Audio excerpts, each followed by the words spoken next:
Birmingham Western Equipment Supply Company in Birmingham, Alabama. And we're going to be videoing a field trip that my students ordinarily would be attending, but because of COVID, we know that we can't do that.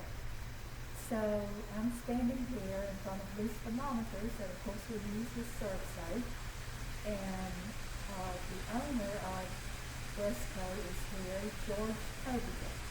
So, Mr. Tobia, do you mind telling us a little bit of the history of Bresco and how you got to being here today and where you started from? I think it's really interesting. Sure will.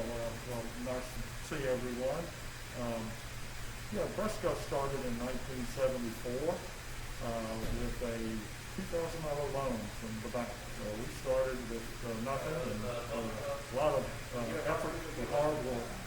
And we started handing out cards and calling on restaurants and told them if they would give us an order by noon, we'd deliver it that day.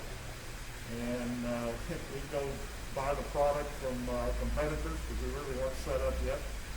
And then we'd get it in our cars and go deliver them that day. But that service is what really set us off with a nice history. And then that was in 1974, and since then, we've grown quite a bit, and one of the largest in the Southeast food service equipment dealers. And we call on restaurants, nursing homes, schools, prisons, cafeterias, daycare centers, churches, wherever the commercial food service equipment is being needed throughout the country, for that matter. We actually do some international work as well. So it's a great industry, and we love that you're in it. It's going to grow and continue to grow, even though we've gone through some tough times through COVID. Hopefully we'll get through that. What else? We have how large you are, how many city blocks? Sure, we cover an entire square block of downtown Birmingham, a 140,000 square foot facility. Our team is what we're most proud of. We have a team of salespeople. We have engineers, 5 CAD operators who are every day on the drawing board, either designing facilities or providing plumbing and electrical detailed information. We have installation crews that go out every day on our trucks to deliver uncrate and set in place commercial equipment. We have project managers that look over that army of equipment installers. So it's a lot goes to it when you're managing close to 45 projects at any given time. You have to receive that merchandise, check for freight damage, have it ready, keep communicating with the construction team on site to make sure you're ready when they are, and then go make a nice delivery and install the project, clean your products, make sure they're operational, test them, demonstrate them to the personnel, and then warranty during the warranty period, which we back up with the full-time access to our service department here. And we will get any piece of equipment taken care of in a prompt manner. So that's basically what we do daily, and it's been quite good for us. And that's about all I've got. Thank you. Thank you. Okay. You can stop.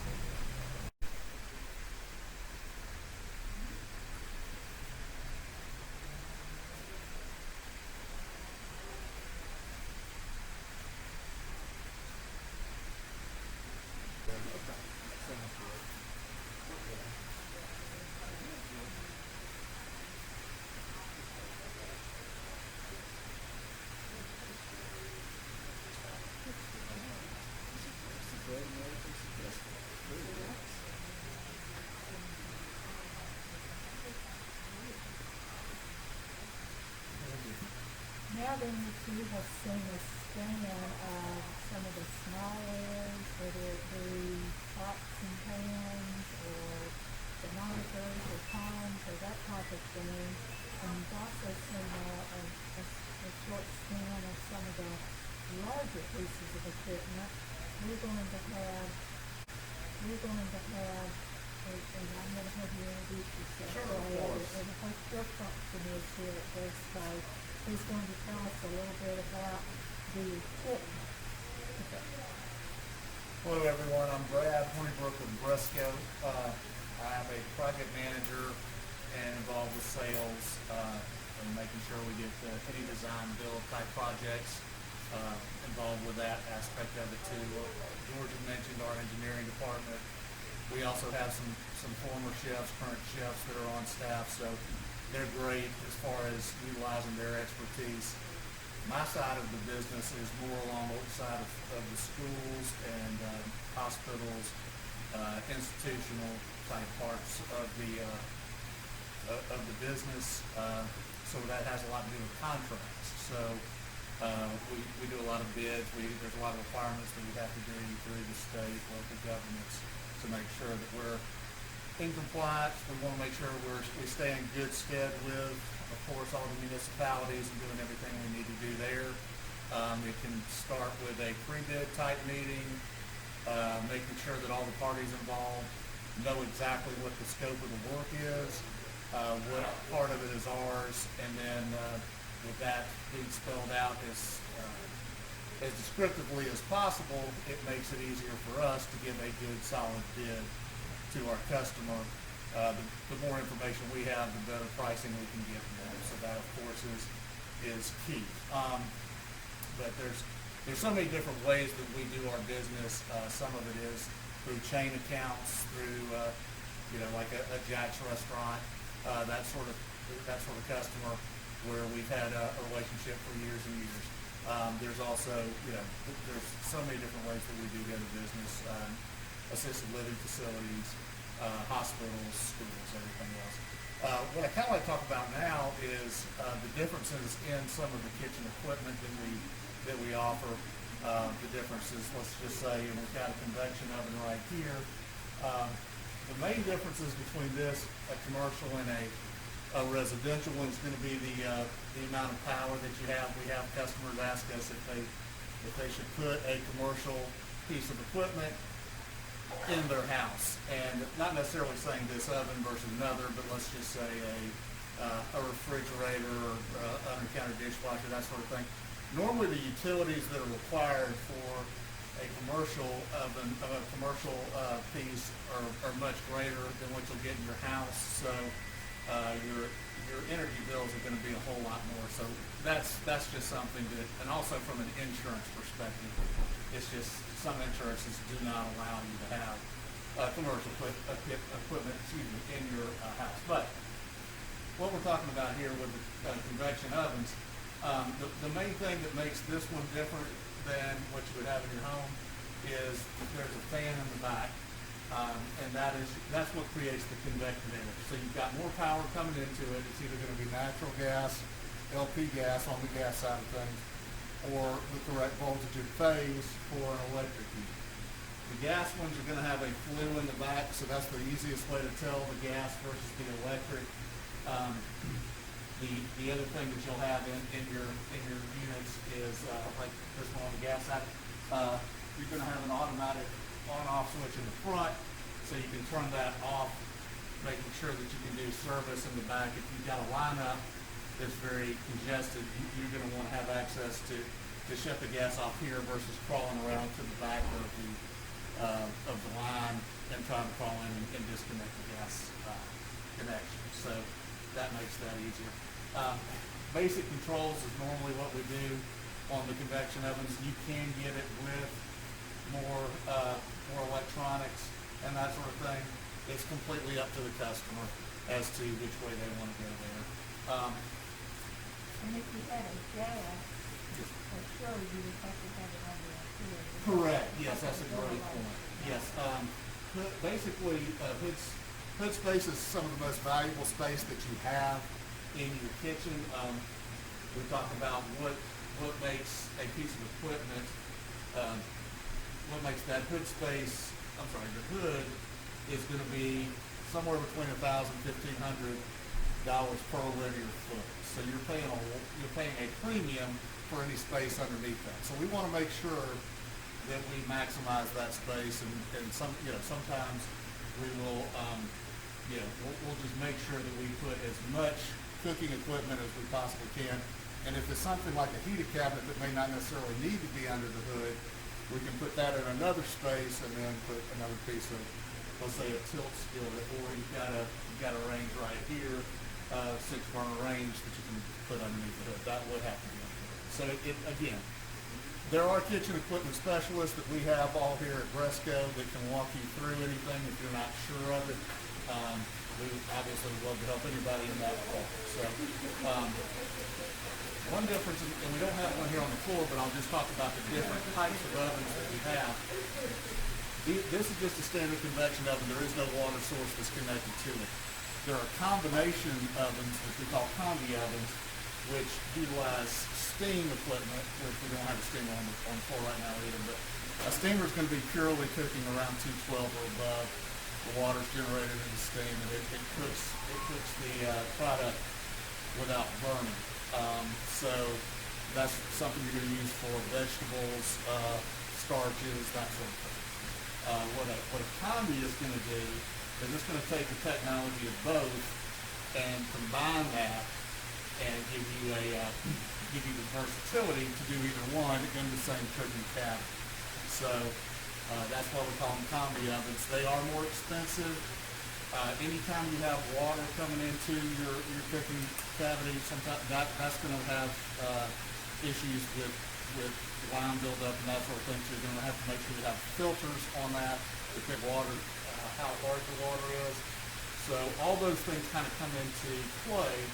May not last as long when you have to do all those types of maintenance versus a convection oven that doesn't have to worry about a water source and lime buildup and that sort of thing. So there are a lot of different things that go into what piece of equipment you want to put in which restaurant or which cooking facility. So One of the things that, when I talked to my students this week about this, is that in your specifying a piece of equipment, you need to make sure that it will fit through the opening that you have. If it won't fit through the door, then it might be a nice piece of equipment that ends up on your loading dock for a long period of time. absolutely, we have run into instances that were certainly not many, and we obviously do our best to learn from those things. But yes, there have been costly examples of either making a door opening larger, a window opening larger.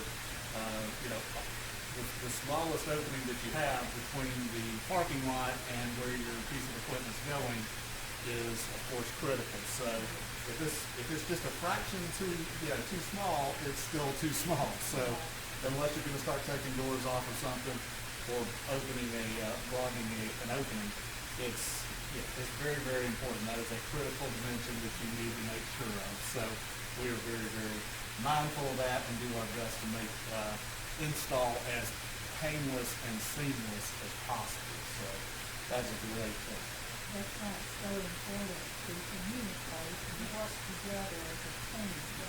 And that's what I found in my career, is that teamwork is so vital to the end result. Absolutely. You cannot over-communicate these projects, even the most, what seems to be the most simplest thing. If I'm thinking one way and you're thinking about something else, and we don't get that critical piece of information, it can make all the difference too. A great point for that is, back to the convection ovens, you have a standard depth oven and you have a baker's depth. So the baker's depth is a little bit deeper, so you can put your sheet pans in either way. Well, when I first came in the industry, I always thought, well, everybody should want the deeper oven. Well, if you have a hood underneath that, over the top of that oven, you may not have, you may not have enough space to capture all of the hot air and all everything that's involved with that. So you need that extra depth on your hood if you're going to have a deeper oven underneath. So all of those things do come into play, and you don't always just need the biggest thing you can get. There are other things that come into play when you're looking. There's a lot of planning. Absolutely, yeah, like I said, definitely on the planning, that is another place where our engineer department does come in handy. They do make sure that, all those things, up to the health inspector's codes, building codes, as far as where drains need to go, floor sinks versus floor drains, there's a lot of different things that have to come into play to make sure everything is up to code and up to specifications to the owner's satisfaction. And what do you call that? Absolutely, yes. Especially on the hoods, to your point about hoods, they will definitely do we work with the HVAC to make sure everything is ventilated properly. Fire marshal will come in and make sure that they'll check and do a fire test to make sure that what we call an ANSEL system that has the fire retardant chemicals in the hood system, so if something were to happen, it trips that, and the chemicals will release into the kitchen, which we never want, but it is a safety feature to protect lives at that point. We absolutely make sure that our customers know they have to let that work.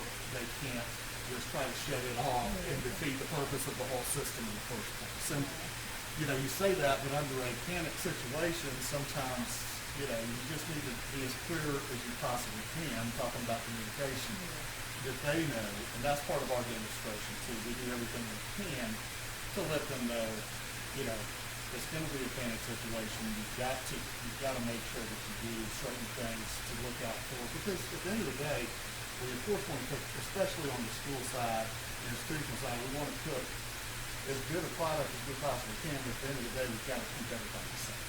And that also includes our staff that's working in the kitchen. So those things are good. So we try to stress all that when we do our demonstrations, which normally happen right about the time that the owner takes over the restaurant or the kitchen. Okay, can you talk about what's the difference between small oils and the cook? Sure. Okay, well, and just like when we started with George in front of the thermometers, normally, and of course with inflation, we normally put price tag around $500 as to anything that's under $500 is going to be considered a small oil item. It's going to be more like old ladle, tongs, spool, anything like that that's just going to be run through a dishwasher. It's going to be more of a carry around a tool or utensil that can help you with getting the food where it needs to be. The fixtures, which we consider like ovens, ranges, even the larger microwaves, fryers, we can see fryers all over the place.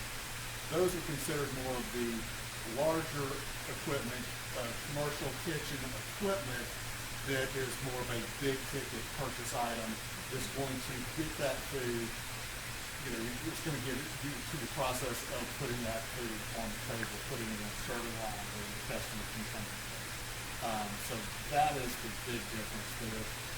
Like hoods and walk-in coolers and freezers, that would also, big ticket items would fall under the large equipment equipment.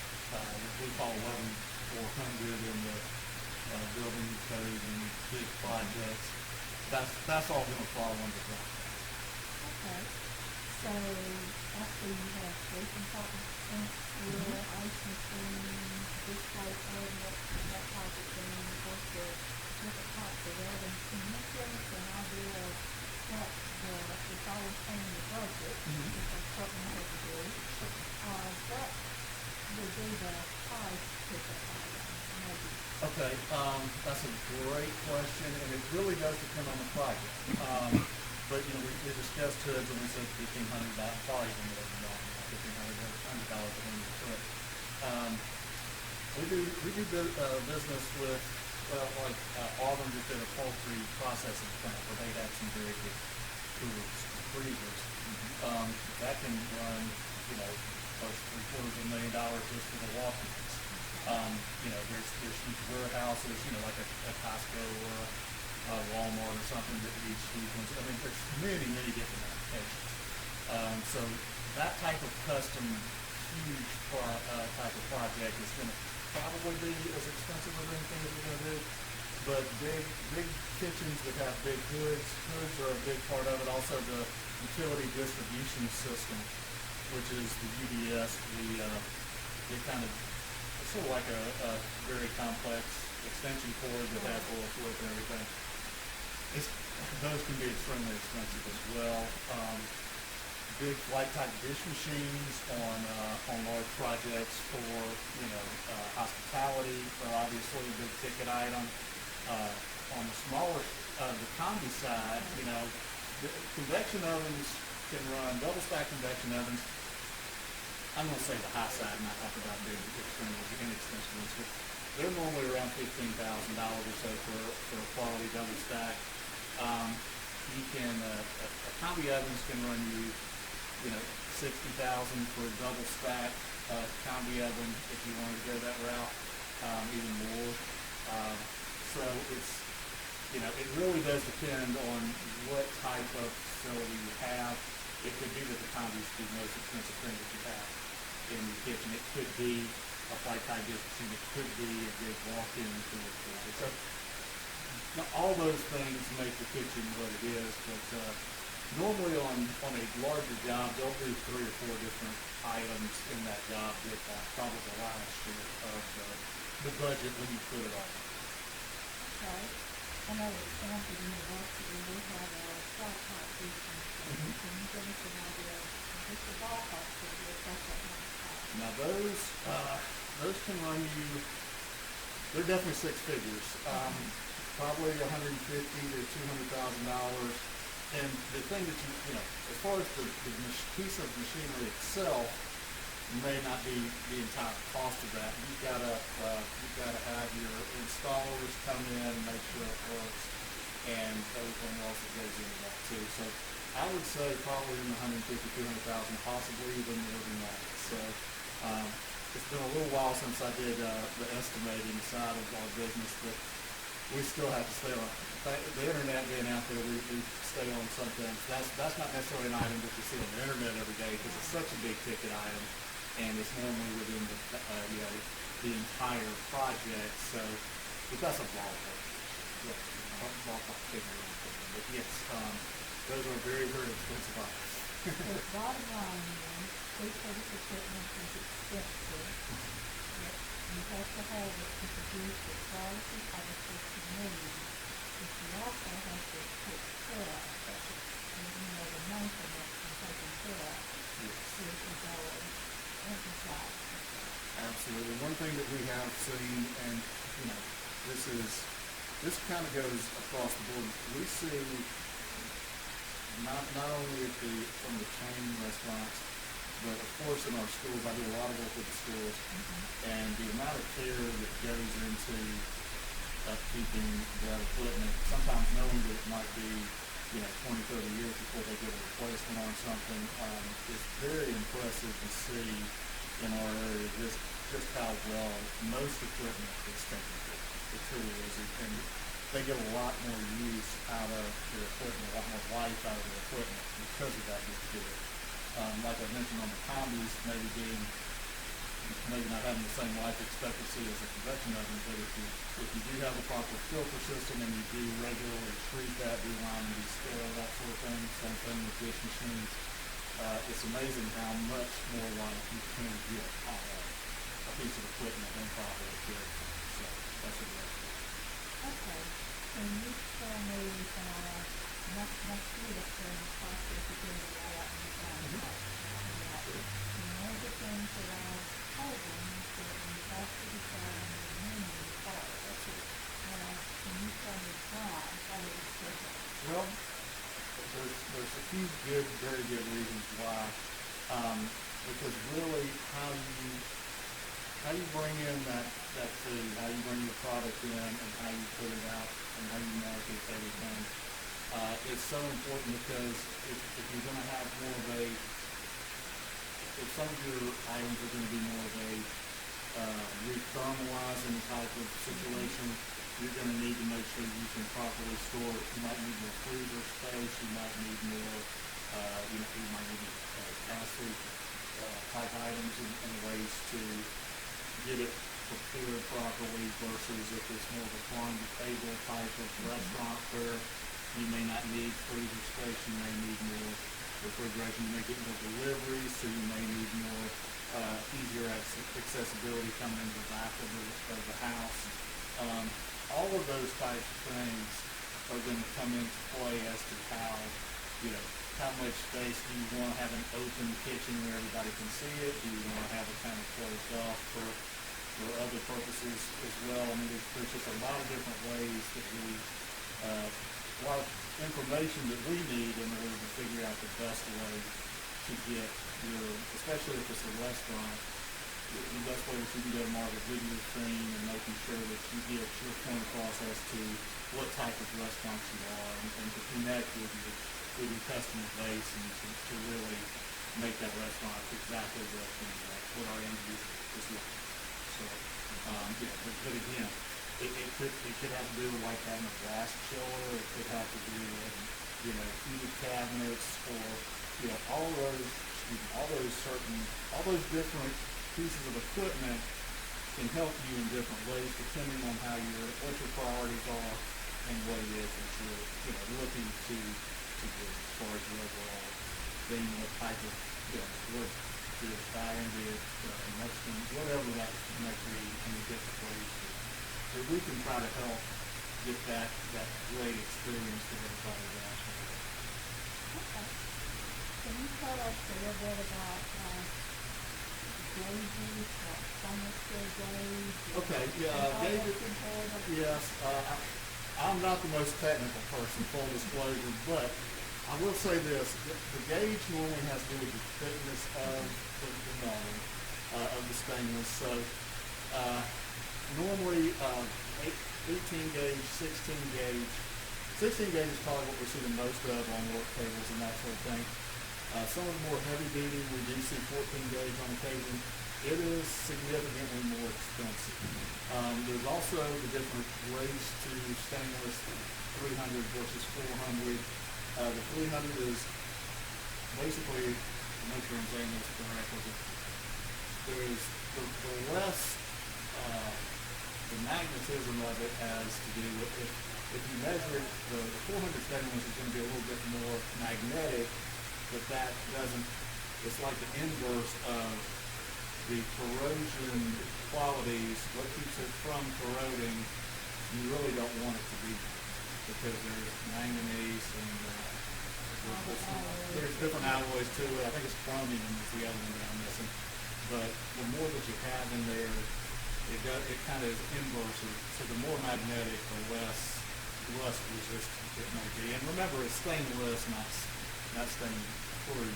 So you do have to be careful. Also, one thing that we run into a lot, and very important, if you have a lot of stainless, we have not many, but we have had our share of jobs where a cleaning company is doing everything that they think is right, and they use a chemical on some stainless. Once the job is basically signed over to our customer, and it is pitted and rusted a lot of stainless steel, because you've got to be extremely careful on what you use when you clean stainless. And mild soapy water and hot mild soapy water is still a good way, and just prevent it from staying on top of things for you. So those are a few things too. I hope I did okay on explaining, but if there's any questions on anything that I've gone over, please y'all can contact me, especially your students, and you've got all my information. If something's not clearly stated here, I'll be more than happy to go over that with you. Okay, tell us what NSF is. Well, that's the National Sanitation Foundation, and basically, I think they've been around since the 40s, or right around World War II.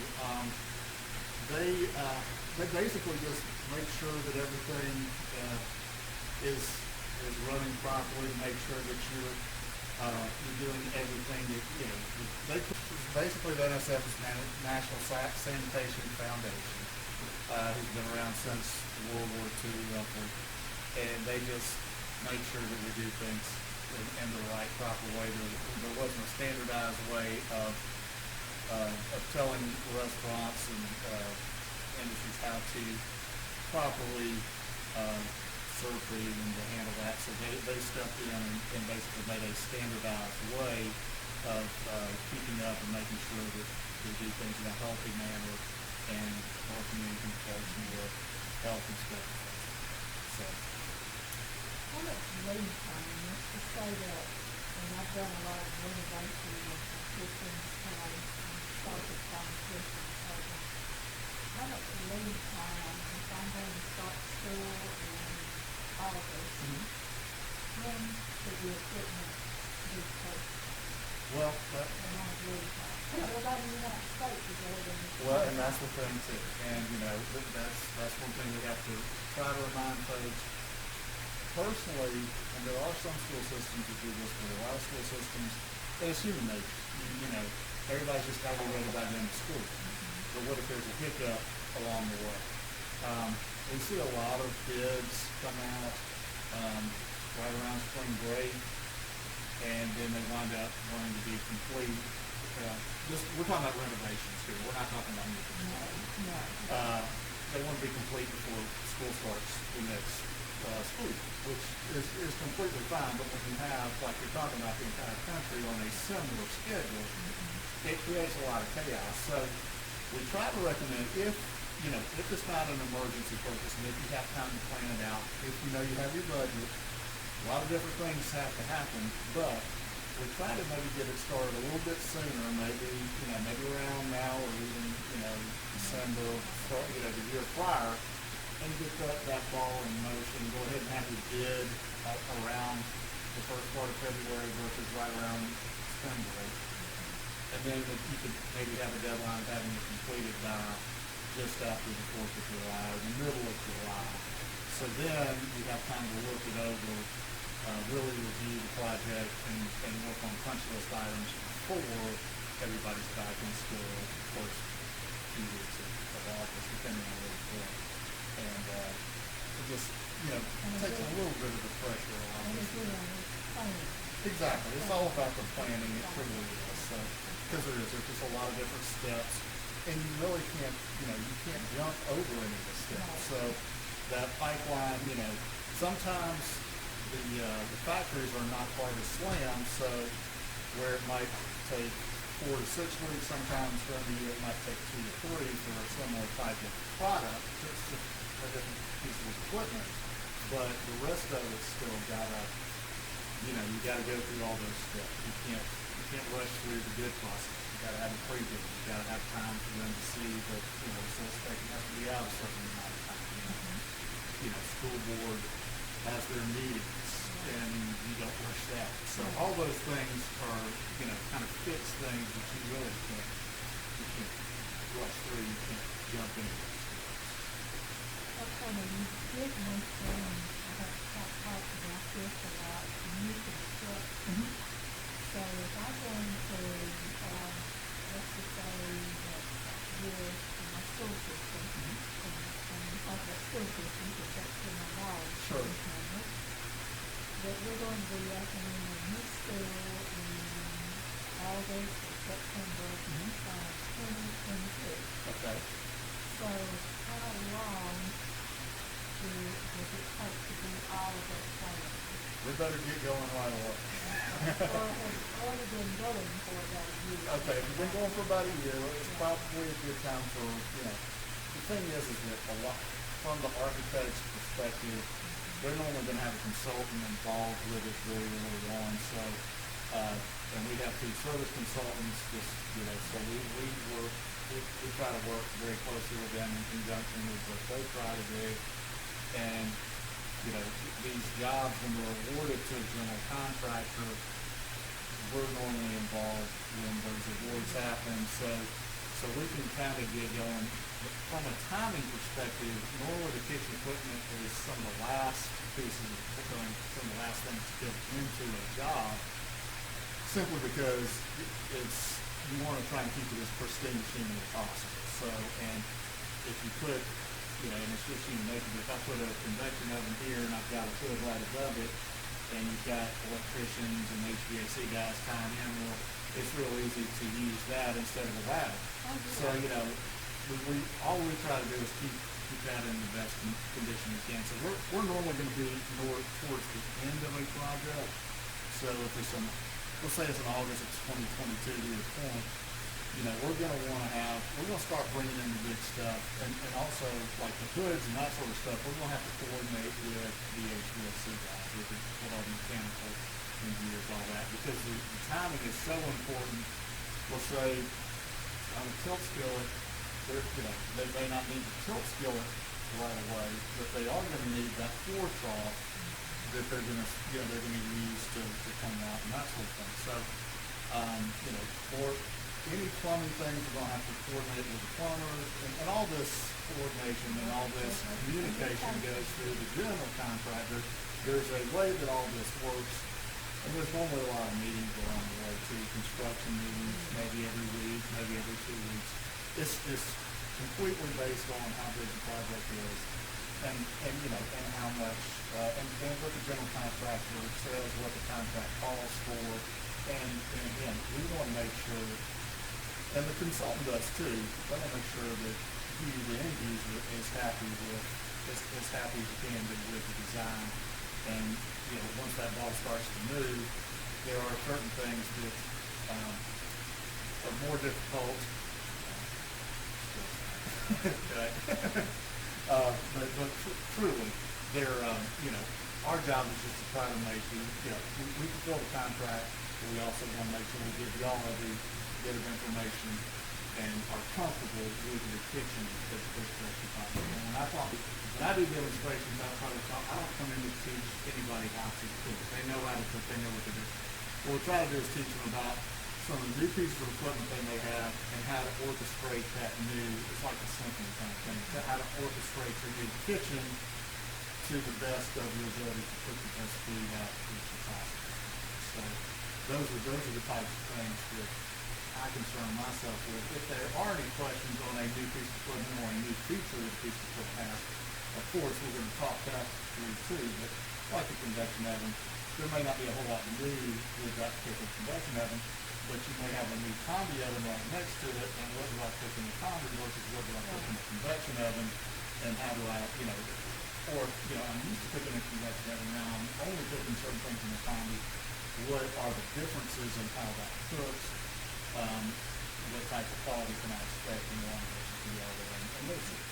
So, there's little nuances that are important that allow, and timing is always important. So, all those things matter in, making sure we got any end user up to speed and ready to go as soon as they Now, let's just say that I am writing a specification for the license, for the replacing license. Sure.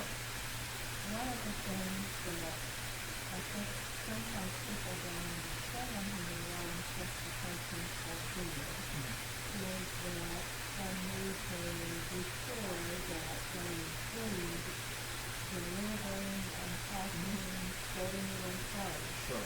Otherwise, if you don't include that, then that will be something you pay for, so it's in the bid.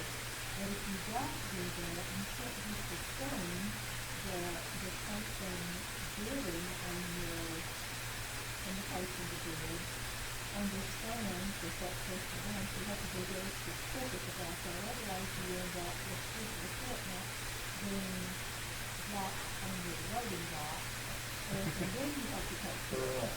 Yes. To your point, like you said, when you talk about delivering, if Bresco bids that guy, let's say the Weissman, and we, deliver, unfreight, and set the guy's machine in place, versus our competitor that has in their mind, because the whole wasn't spelled out in the bid, I'm just going to have a common freight line drop it on the back of the dock. Well, if you've got a bunch of, if you're at a school, and you have a staff that is not prepared for that, it doesn't have the equipment unloaded, and somebody just drops it on the dock, and then they're gone, and they have instruments ready to come in, there's just a lot of different things there. Two, you have to be prepared, if it's going in an existing place, you've got to have, you either need to let me know that I need to get the old one out of there. Are you going to disconnect the old one, or do you expect me, Wesco, the dealer, to do those disconnections. And the more that you put on to me, now it can be very clearly stated that this is how I want it done. I want Wesco to disconnect the old, take the old and put it, either dispose of it or take it to a maintenance shed. And then, put the new one in and then do all the final connections. Well, that's gonna be a whole lot bigger budget for that project Right. than it is that you have a good maintenance department that disconnects, gets rid of the old.